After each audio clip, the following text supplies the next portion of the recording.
So David Dobrik is indebted to me for life because today, 80s legend Debbie Gibson gets us pumped for her new show, America's Most Musical Family. Thank you for bringing such an amazing performance to open this season. This is your reality check. It's fun. It's fun being me.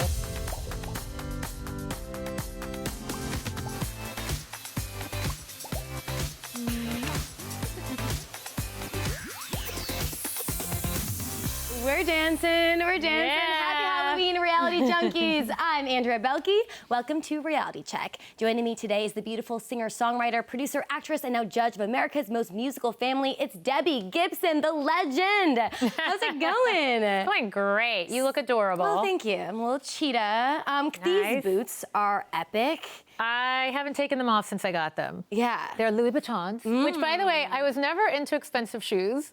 And then suddenly, I just kind of discovered the joy. But these are just funky and fun. And, little rock and roll. I kind of have a rock and roll spirit, so. You rock them. All right, Thank you. It's time to get into our top 5. All right.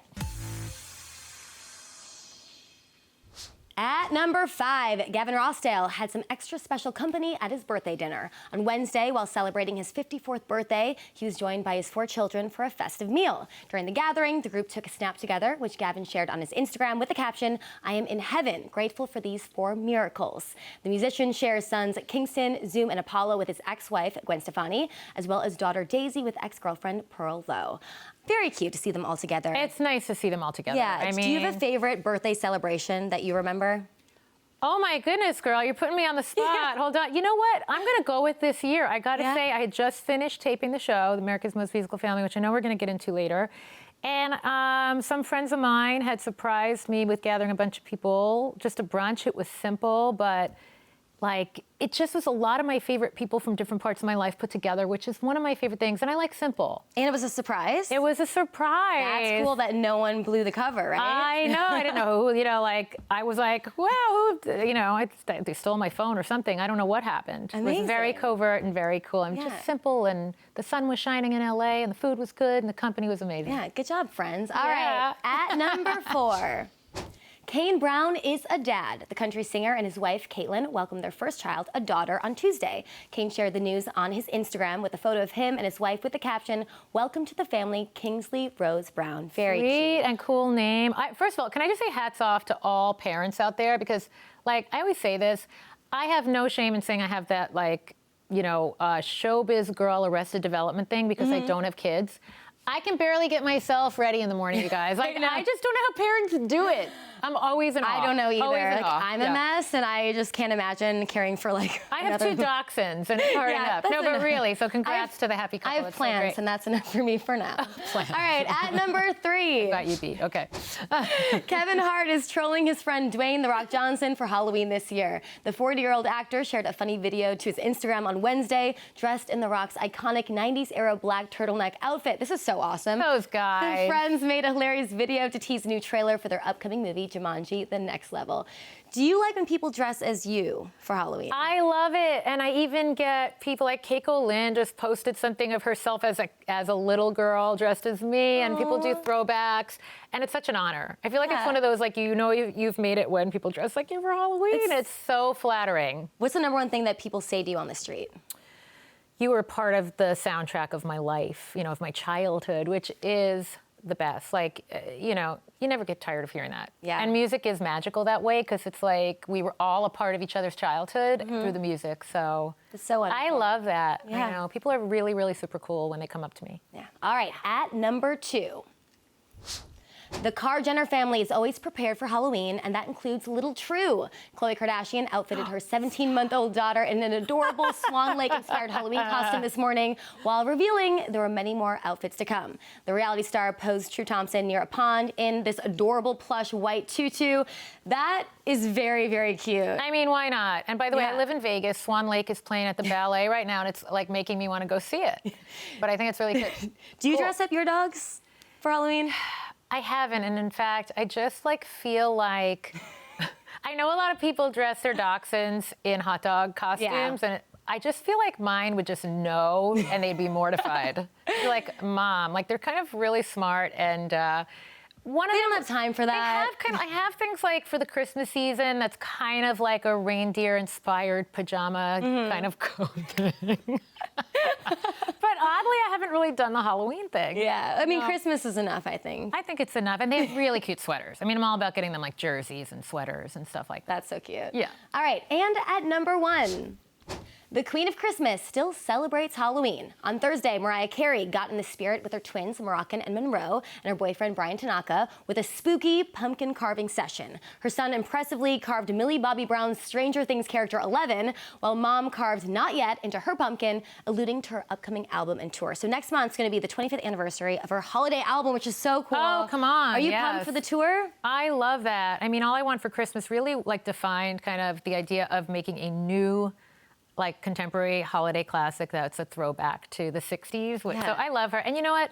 I love Mariah. She wrote me the nicest handwritten note, like at the beginning of her career, saying that I inspired her because she was also young and from Long Island, and it was kind of like a I thought if you could do it, I could do it thing.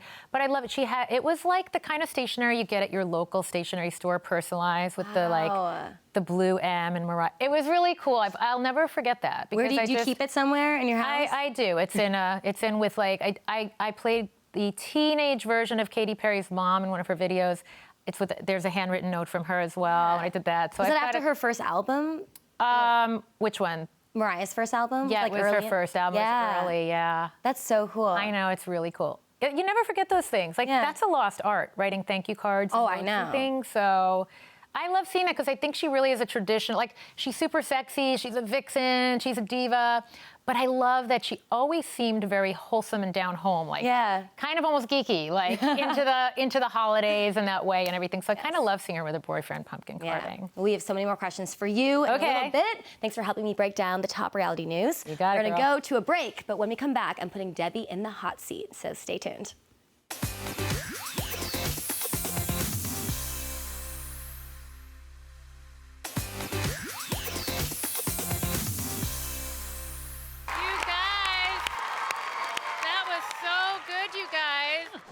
Feel before you started some nerves, and then it was like the music took you over and you got in your groove. And so yes. Welcome back to the show. The one and only Debbie Gibson is still with me. So this Can't get rid of me, girl. Yeah, you're here. Tell us about your show. This is really exciting. America's Most Musical Family. America's Most Musical Family, yes. Nickelodeon, I think, really broke ground with this because this has never been done. And they came to me about it while I was on the mixtape tour, and it was like a week after the tour ended, and I was like, yes, I will come right to LA and be a part of that incredible show. I mean, it exceeded my expectations because, like, you know, I love watching talent competition shows, and there's so much talent, especially like this generation. I feel like because this generation has grown up with access to so many musical genres online, and this show just does not disappoint. And I grew up singing with my sisters and my dad, and so to kind of take the concept of like families that love to just sit around the piano with their instruments and sing and harmonize and like taking that to the masses, it's incredible. The caliber of talent is gonna blow you away. It's so heartwarming, and like you said, you come from a musical family. What is the thing you're most looking for? You know, there are a couple of things. I mean, I feel like the minute someone opens their mouth or the minute that music starts, you're just like, okay, I know I'm in the presence of greatness. And I also kind of could gauge the audience because there were kids like in pits on each side, and then there were adults in the grandstands in the back.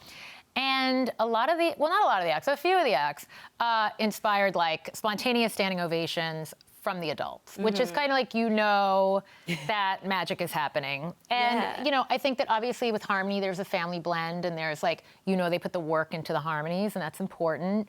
But, you know, there's like a star quality that just is undeniable, and you know it or you don't. I want to also be able to visualize an act like 30 years from now still doing it. Because it's all well and good to win a talent contest on TV, but much like a Carrie Underwood, it's like she was ready for it, and she took the ball and ran. The longevity of that. Yeah, so I want that act that's gonna have that stamina, the longevity, who knows who they are artistically. That was a big one for me, because if you're like trying to adapt, I'll try this style, and you're all over the place and you don't know who you are, you're gonna get easily manipulated in the music business. So I liked when an act came out and they're like, this is what we do, this is who we are, this is the message we want to say, you know, this is who we want to speak to. And when they were clear on that, I really, really thought that was a plus. And you have this great panel, David Dobrik, Shay, Sierra, multi-generational. Yes. Yeah, what do you love about those people? I mean, first of all, I love them all. I knew Nick, we did Dancing with the Stars together. He lasted longer than I did on the show. And he always is like, and I hate to dance. But he's a total pro. Everyone's a total pro. Everyone's grateful and happy to be there at all times, which is lovely. Not always the case. No, nobody was brat. I didn't know David before. And look, you hear like, oh, he's a YouTube sensation. He's an influencer. He's got this amazing fancy car. He could be a brat. He's not. That's good. He's totally endearing and humble and was always like, oh my God, I'm just so happy to be here. And Sierra, I always say this, but she's just this woman who's very inspirational, especially to women in her generation. She's got all the plates spinning. She's a wife, she's a mother, she's an entrepreneur, she's a talent. And so she brings a lot of class to the show and kind of a modern element. And so, I don't know, we all added something different and unique, but we're a cohesive group. Yeah. Who's the toughest? I've been told I... Oh. I mean, and I don't know if it's tough. I'm specific in my critique, yes, but it's always constructive and nurturing because it does nobody a service to tell them everything they do is great. I don't want to be told that. I don't always look great. I don't always sound great, and I want to be told why, and I want to be given something to work on, and that's the only way you sustain in the business, I think, is to be open to that and to want to constantly fine-tune your craft. So I was very sensitive because, look, it's a very bold, vulnerable thing to do, to put yourself out there in this way. So I was sensitive in my delivery, but I wanted to give people a sense of what was going to make them better and maybe get through to the next round and the next round. Yeah. Well, speaking of your fellow judges, David was here on Tuesday, left you a message. Oh, so boy. It's time for Just Between Us. Take a look. Hey Debbie, it's David here. Just between us, I want to know how you think I did this season on the show. What was the best thing I did, and what can I improve as a judge? And be honest, because I'll find you. Tell me the truth, Debbie. He's so cute. He is. I mean, I don't think there was a worst. I mean, I think the best thing he did was to be himself. I mean, really, like he came at all of the judging from the perspective of every music fan out there because he loves music. He's friends with artists. I'll say the only thing I would say is own that more. Like, be like, I'm David Dobrik and I belong here because, because he was really just kind of like sometimes like so wide-eyed about it, like, oh my God, I'm on this show. So I think to own that, not in a cocky way, but in a confident way, even more would be good. I mean, because he is an authority. You know why? Because like everybody out there who's a music fan who's buying music is an authority on what they like. And that's what I loved about David's perspective. Yeah. There were times we were in that deliberation room for an hour and we all had differences of opinion, and then we'd really listen to each other, and David would be like, well, this is why I'm fighting for this act. And it always was from the perspective of like kind of representing what, especially young music fans who are, going to be the majority of who's watching this show, I think with their parents, but I think the younger fans are going to really resonate with these groups. He always really backed up his, opinions, which was impressive. So own it, David. Own it, David. Debbie Work says it. Own it. Yes. There's been this resurgence of 80s pop culture with TV reboots, movies. It's really awesome to see and really fun. You had your tour with Salt and Peppa, New Kids on the Block. Yes. As an 80s icon, what's your make of this trend? Kind of go back to the 80s. Oh my gosh, and even like Carly Rae Jepsen, and even many years ago at this point, Taylor Swift did like an unashamedly 80s-based album. And so, first of all, everything old is new again. Yep. I mean, I just think that trends tend to recycle. I mean, Meghan Trainor brought back like the Supreme sound, right? Girl groups from the 60s. So I do think that everybody pays homage to past generations. But I do think, and part of the reason, big part of the success of the mixtape tour, people want fun. They want escapism. The world is chaotic enough. The news is dismal enough. It's like, you go, push it good. Like, you cannot smile. Well, hello, wait a minute, maybe I'll take that back. I'm watching your crew and got very serious all of a sudden.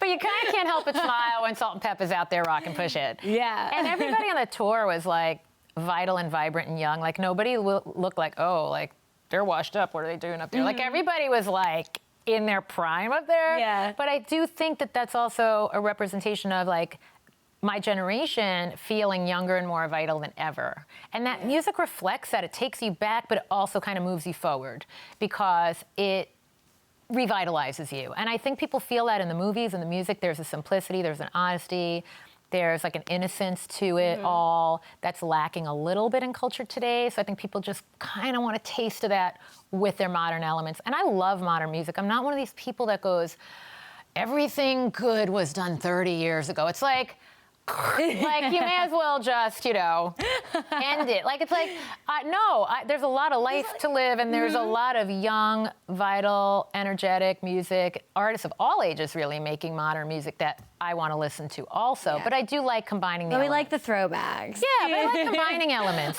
Switching gears a little bit, you were on Dancing with the Stars. Have you been watching this season? Because you were partnered with Alan. I was. I've only been catching bits and pieces because I've been so immersed in this show and promoting it, quite honestly. Yeah. But I know Alan is rocking with Hannah. And see, I didn't last a long time on the season with that. So I felt so bad because I kept saying to Alan, like, they didn't give, I felt like we weren't given that, again, that young, like, vibrant dance to do, like, that really shows my spirit. And I just felt like our time ended so early, and it was Alan's first season as a pro. So I was like, I wanted you to last longer. So I'm happy now he's going the distance. Yeah. And my friend Allie Brooke, who's amazing on the show. Is that who you're rooting for? I mean, the near ball? I'm sorry. I'm gonna look sorry, Alan, but I'm kind of rooting for Allie. She's just like, she's my girl. I met her up at Atlantic Records the day she got signed, and I was doing something called Rock and Roll High School, which was like kind of a career retrospective, like Q&A with all the creative like staff at Atlantic. It was so cool. And I met Allie that day, which was kind of weirdly magical and almost like a passing the torch moment. Like, oh my God, it was you signing with them like years ago. And she's just a total sweetheart. So I've really been rooting for her, All right, we have to go to break, but don't go anywhere. When we come back, I'm putting Debbie in the hot seat. Stay tuned.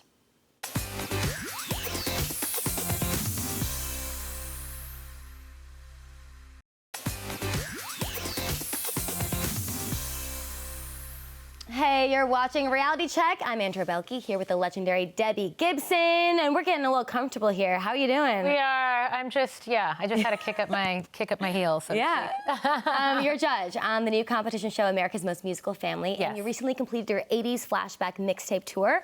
On both, you worked with some notable performers, so I think you know what I'm getting at. I'm challenging you to put your cast on blast. Ready? Okay. All right, so here's how it works. I'm gonna name some of your castmates. I want you to tell me a backstory about them, something that happened off camera, maybe off stage. You can be really honest, no holding back. Sure. You ready? Okay, so let's start with your rumored nemesis from the 80s, Tiffany. So what's a secret about her, backstage story? I don't know about secret, except, we spent a lot of time at each other's buses, like just girl talking. Really about boys, because no matter how old you are, you need to talk with your girlfriends about boys. I love it. So me and Tiffany talking boys on the bus. And you're not really nemesis. You'll never know which boys. You guys get a lot. No. Are you kidding me? We didn't even have time to be rivals. We were like always supportive of each other. We did a crazy sci-fi movie together. We used to do some tour dates together. We did this big tour together. Girls out there, stick together. There's power in it. Back in the day when you were talking about boys, which boys were you talking about? No, we were talking about boys like this past summer. Oh, okay. And I'm not telling you which ones. Oh. All right. You may know them, you may not. I'm just saying. Also on the tour, what do they rhyme with? What are they? Also on the tour, Salt and Peppa. What's a backstage story or secret about them?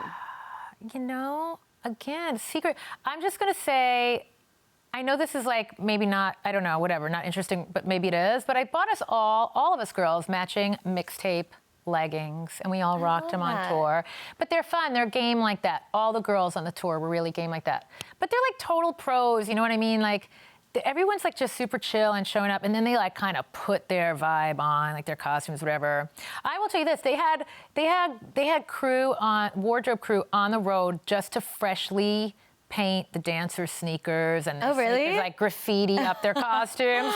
So that's a good one. I'd be like, who put the painters outside my dressing room? I'm like dying of asphyxiation in here. That's pretty epic. That is. You know you're successful when you can bring your own spray painters on the road. All right, next up, Naughty by Nature. What's a secret about them? Well, again, secret, I'm just going to bring up a moment. I don't dish dirt. I don't really have secrets. Well, we mean like a but a good secret. I'm just going to say something fun in general was, I'm going to say something fun.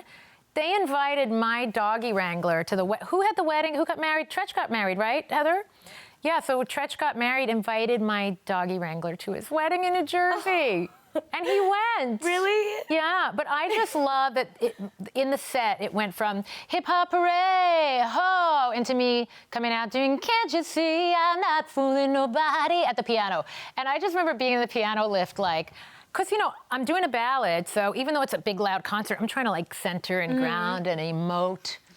And it's like, hip-hop, hooray! And there's, like, their drawers are dropped down past their butt cheeks, whatever. And I'm just looking at them and looking at the crowd like, hey, ho, like at the piano going, this is the funniest transition moment ever in a concert. It's such a fun, surreal time, It too. was like so surreal, because when do I get to do that? And I get to do it 55 times. Like, it was really, really awesome. Next up, New Kids on the Block. Fun moment you can think of. Okay, two things. First of all, I did Lost in Your Eyes every night with Joey McIntyre as a duet. And I still get told, like, I was living out the fantasy of every woman in that audience. Yeah. There were tears. There were, like, crocodile tears every time we did the song. And it was magical because I've done it myself for 32 years. So to share it was amazing. So that was amazing.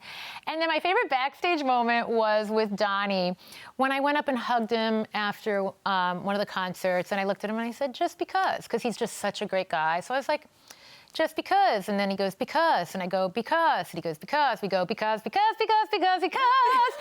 it turned into this epic video, which I think you have. We have the video. You guys are skipping to Wizard of Oz. I think we have it somewhere, right? Yeah, pull it up. I'll keep talking. So anyway, yeah, so a lot of people really liked it. Yeah, here we go. Here it is. We got it. Yeah. Yep. Are you playing sound?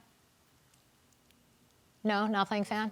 No, there's no sound. Find it on my Instagram It's from right the here, summer. too. Yeah. But anyway, it was super fun. And then we start doing the off to see the wizard, the wonderful Wizard of Oz. We start doing the skip. It's totally spontaneously. Yeah. It was like... He seems like a lot of fun. Like, always down for anything. A, he's a lot of fun. B, like, people think I have energy. That guy, I'm like, I want what he's having because he's got his private plane. He's producing, he's doing starring in Blue Bloods. He's like running the tour. He's on stage. Like, he's such a force of nature. Yeah. You cannot believe. And he's a total sweetheart. Like, he will look you in the eye. Like, when he saw my mom and dad at the concert, he's like, thank you, Mrs. Gibson. And like, he's the kindest person. Yeah, that's so good to hear. I know, it's amazing. All right, before we put your America's Most Musical Family castmates on blast, we need to talk about that great music video you all did to the Jonas Brothers, Sucker. Yes. So tell me about this video. How did this come to be? Because this is pretty awesome. I know, they just wanted to do something fun with us, and this kind of captured how we really were. Because, like, if there was music playing for the audience, we were all, like, singing along because we're music fans as well as being artists. So this kind of captures us being music fans. It's great like, production value. Yeah, I mean, look, first of all, I love that the boys come out of catering because that's usually where you could find them. And I love that David is, he has an actual sucker, a la Sucker for You, because he loves his sweets. He got me hooked on high chews. Oh. I didn't know. I was like sugar-free until this summer, and now suddenly you I'm just like can't get Dunkin' enough. Donuts, high chews, 7 extra pounds right here. Yeah, but That's the best place to put it, though, right? Hey, listen, I'm not complaining because I'm healthy and I'm happy, and yeah, but I love that we're like real singers singing into lollipops, and yeah. So it's just us goofing around, but you could really see our chemistry. Like day one on the set, it felt like we had been together forever. Yeah, speaking of the panel, let's put Nick Lachey on blast. Oh my God. It's a fun moment. Fun. I was like thinking I was just saying the cast in general, so now I'm like, well, I don't know what to say about There's first thing that comes to mind, Nick Lachey. Just he's such a regular guy. I mean, like, we were all out to dinner with the executives the other night, and he's talking about his kids and their Halloween costumes, and he's really I think he's like really a dad. I think the best thing to say about Nick is he has the best, worst. Hey, quiet on the set. That's your crew over there. Nick Lachey. No, Nick Lachey has the best, worst dad jokes. Oh. Yeah. And he does them all the time? And he does them all the time, and he does them on the show, and he's like very self-deprecating in that way. And he's like this amazing singer, but he's very self-deprecating. Yeah. But he's known for the dad jokes. He's been on our show a couple times, and I love talking to him about his family. Did he bring Vanessa to set? Oh yeah, she came, brought the kids, and I love Vanessa. I did Dancing with the Stars with both of them. I love it. I met Vanessa in a nail salon in Sherman Oaks in LA, just like regular, and we became friends. Like I knew Nick already through the business or whatever, but Vanessa and I had exchanged numbers that day, and that was like 8 years ago. When you saw each other, who went up to who? I think we were kind of seated next to each other and started chatting. And then we exchanged numbers. So we kind of knew each other better than Nick and I knew each other, although Nick and I knew each other first. So that's kind of fun, interesting information, right? Yeah, meeting at a nail salon randomly. And she's like, oh, hey, Vanessa. Hey, Debbie Gibson. It kind of just happens in LA. Yeah, that's true. Next up, David Dobrik. Okay, so David Dobrik is indebted to me for life because I sent my assistant JT out for Popeye's fried chicken for him in the middle of a taping because he really wanted it. And like I had never, I'm telling you, I'm just like, he has single-handedly corrupted my diet. I was like, well, if you're trying it, I want to try it. I haven't tried it. What's all the fuss about Popeyes? I was like, I grew up a little more KFC and Roy Rogers fried chicken. And then I like kind of found out how they treated the chickens and I was off the fast food fried chicken. I made an exception this one time for Popeyes, don't hate me. But anyway, so JT, my assistant, went and waited online. Like, well, actually, in true assistant fashion, he got in ahead of the line and got it back to us. But there were like lines out the door for this chicken. So I'm like, David Dobrik's fast food enabler.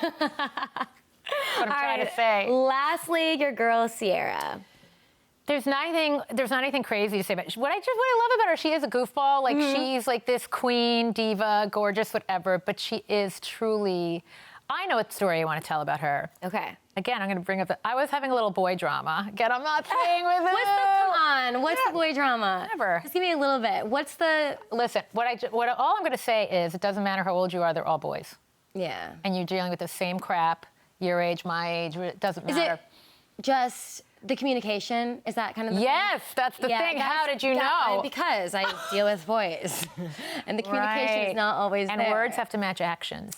Yeah. So I'm more of a woman of action. You have to show me.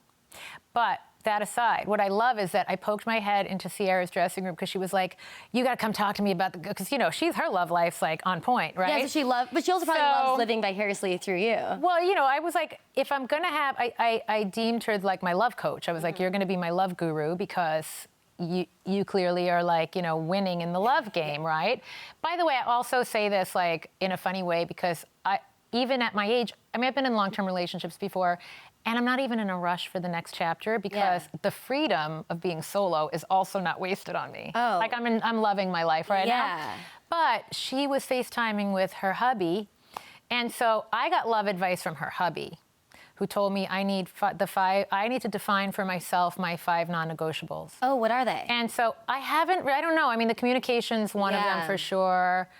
I think you must like dogs. I'm assuming that's must like dogs. Might not mind them sleeping in the bed because I don't know how I'm ever going to break them of that habit. Honestly, I'll say artistic. Wait, I said communication first, right? We'll go with artistic.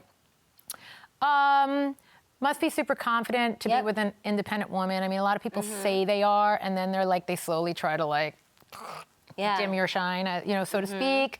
They have to be really, really confident and able to let me go do my own thing. I'm very independent. How do you find guys? And romantic, traditionally romantic at the same time. How do you find guys today? Do you ever, I'm sure your DMs are popping. Do you ever? I did say that the other day. I went, I think Insta DM is my new dating app. Because you do tend to I'm going to drop this person a hello, or someone goes, I'm going to drop a hello. And then you look at their profile, you're like, that guy's kind of does that mean anything? I know. Little double tap here and there. You are on point with this. So yeah, I have a I just meet people through my work and travel and everything. But I was in something serious for a long time. And it really has taken me a long time to be at a place where I'm like, okay, I'm ready to meet people again. Yeah. Again, it's fun. It's fun being me. It is. I don't know, because I'm not you. Wish I was, but I'm sure. Look at you. I'm sure it's fun being you. I'm sure it's very fun being you. Thank you so much for stopping by. I could talk about boys and dating forever with you, that's where, I could feel the cameras are like, we'll keep rolling. Come on. That's all anybody really ever wants to talk about or hear about anyway. Congrats on everything. And everyone, tune in to America's Most Musical Family Friday evenings at 7 p.m. Eastern on Nickelodeon. I'm Andrea Boehlke, and that was your reality check.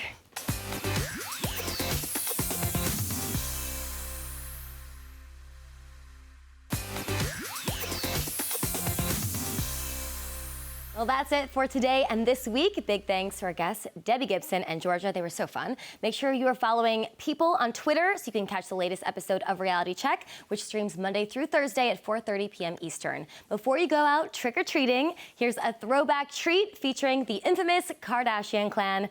I'm Andrea Boehlke, and that was your Reality Check. You doing okay?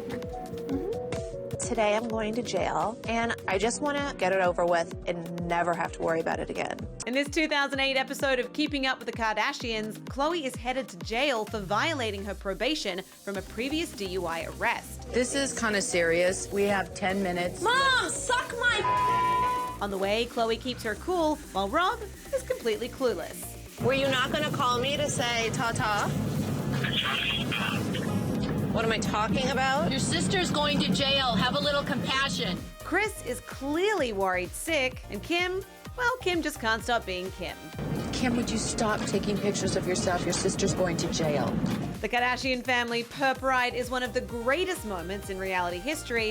And if you're wondering how Khloe fared in jail, she was released within 3 hours due to overcrowding. I feel like I'm gonna barf. Good, throw up.